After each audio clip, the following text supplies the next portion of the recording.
నమస్కారం. టీవీ7 న్యూస్ కి స్వాగతం. ముందుగా ముఖ్యాంశాలు.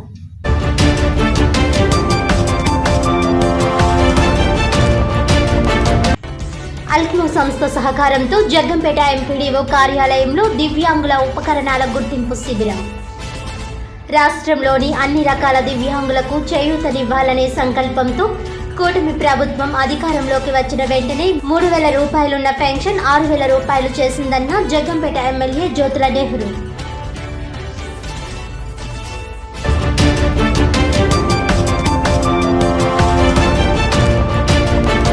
ఉమ్మడి తూర్పుగోదావరి జిల్లా యునైటెడ్ వర్కర్స్ అసోసియేషన్ ఆధ్వర్యంలో కాకినాడ ఆర్టీసీ డిపో ఎదుట ధర్నా. ఆర్టీసీ ఉద్యోగుల సమస్యలు పరిష్కరించాలని డిమాండ్.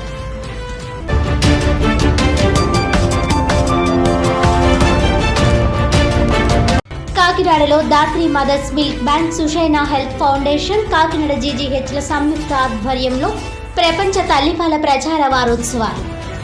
తల్లిపాలే బిడ్డలకు శ్రేయస్కరమని తెలియజేస్తూ అవగాహన ర్యాలీ.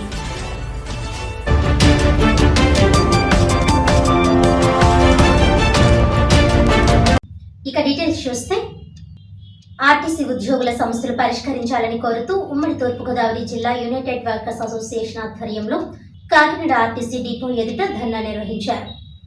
ఈ సందర్భంగా యునైటెడ్ వర్కర్స్ అసోసియేషన్ ప్రధాన కార్యదర్శి కేఎస్పీ రావు మాట్లాడుతూ ఆర్టీసీ కార్మికుల పట్ల డిపో యాజమాన్యం నియంత ధోరణి అవలంబిస్తున్నారని ఆవేదన వ్యక్తం చేశారు. ఆర్టీసీ ఉద్యోగుల విషయంలో పారదర్శకత కలిగి సమన్యాయం కలిగించే సర్క్యులర్ 1/2019 ని సమర్థవంతంగా అమలు చేయడంలో అధికారులు పక్షపాత వైఖరి అవలంబిస్తున్నారని ఆరోపించారు. ప్రయాణికులకు సురక్షితమైన ప్రయాణం అందించాల్సిన బాధ్యత ఆర్టీసీ డ్రైవర్పై ఉన్న కారణంగా డ్రైవర్లకు విశ్రాంతి లేకుండా డ్యూటీలు వేయడంతో తరచూ ప్రమాదాలు సంభవిస్తున్నాయని, వీటికి కారణమైన డబుల్ డ్యూటీ విధానం రద్దు చేయాలని డిమాండ్ చేశారు.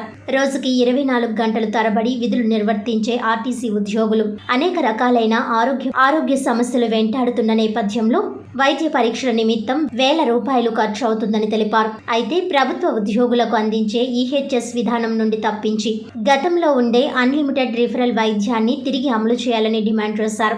ఈ కార్యక్రమంలో యునైటెడ్ వర్కర్స్ అసోసియేషన్ రాష్ట్ర అధ్యక్షులు జి శ్రీనివాస్, కోనసీమ కార్యదర్శి వి గణపతి, కాకినాడ జిల్లా కార్యదర్శి ఎస్కేఎం భాష, రాజమండ్రి జిల్లా ప్రెసిడెంట్ ఎంఎన్విఎస్ ప్రసాద్, రాష్ట్ర కమిటీ ప్రచార కార్యదర్శి బిఆర్కే కుమారి తదితరులు పాల్గొన్నారు.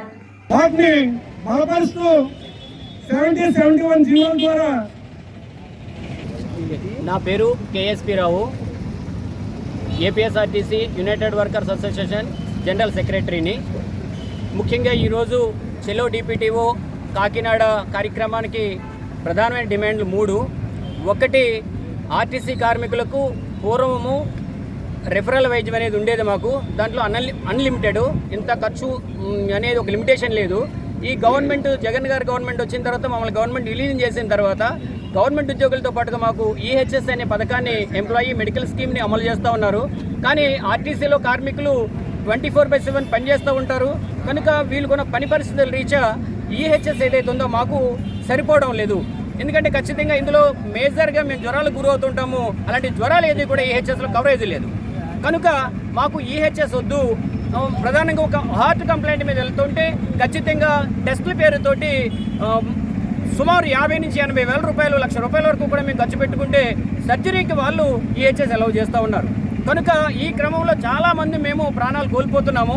కనుక ఆర్టీసీ పని పరిస్థితుల రీత్యా మాకు ఏదైతే పాత గవర్నమెంట్, పాత విధానంలో ఆర్టీసీలో అమలు జరుగుతుందో పాత రెఫరల్ వైద్యం కావాలనేది పూర్తిగా మేము గవర్నమెంట్ని డిమాండ్ చేస్తూ ఉన్నాం.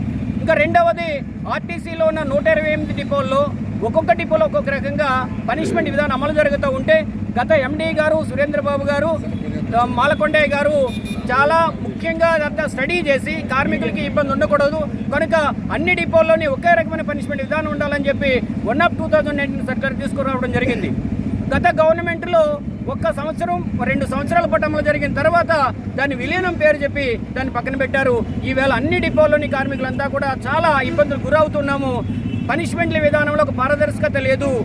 ఒక్కొక్క పనిష్మెంట్కి, ఒక్కొక్క నేరానికి ఒక్కొక్క రకమైన పనిష్మెంట్ విధిస్తూ ఉన్నారు కనుక దాన్ని ఇమీడియట్గా 1/2019 సర్కిల్ అమలు చేయాలని చెప్పి మేము డిమాండ్ చేస్తూ ఉన్నాం.